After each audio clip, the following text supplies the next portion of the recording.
Join me as I dive into some of the most surprising and mind-blowing facts about human sexuality that you probably never knew. Human sexuality is one of those topics that we all think we know a lot about, but the truth is, it's incredibly complex and there are so many surprising aspects that many of us are completely unaware of.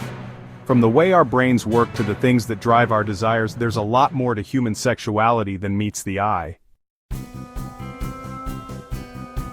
The stigma surrounding human sexuality is huge, and it's something that can lead to a lot of misunderstandings in our relationships, and even in our personal identities. Think about it. We're often taught from a young age that certain topics are off-limits, and that can make it really hard to have open and honest conversations about the things that really matter.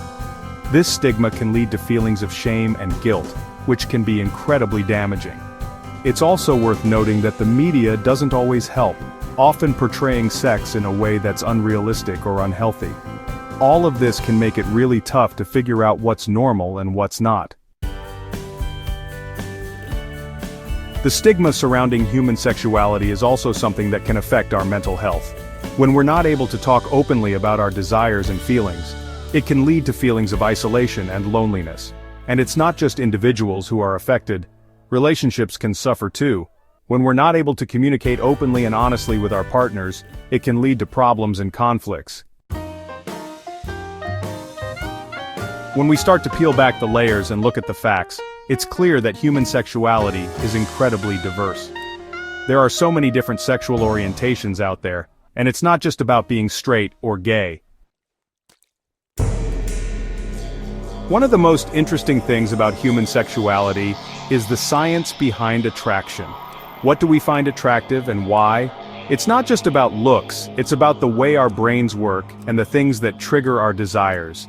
And then there's culture, which plays a huge role in shaping our attitudes towards sex and relationships. What might be considered taboo in one culture might be completely normal in another.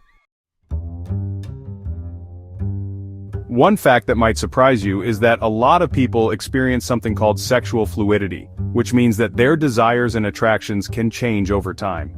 This challenges the common idea that our sexual orientations are fixed from birth. Another surprising fact is that there's a condition called hypersexuality, which is characterized by an excessive preoccupation with sex. This can have serious consequences for a person's mental and physical health. The way our brains respond to sex and desire is also really interesting. For example, did you know that the brain regions involved in reward and pleasure are also involved in addiction? This can help explain why some people develop unhealthy relationships with sex. So what can we take away from all of this? The key takeaway is that human sexuality is incredibly complex and diverse. There's no one-size-fits-all approach to sex and relationships, and we need to be open to learning more and challenging our assumptions. If you're interested in exploring more about psychology and relationships, be sure to check out my other video on the psychology of love and attachment. And if you've got any thoughts on today's topic, I'd love to hear them. Leave a comment below and let's keep the conversation going.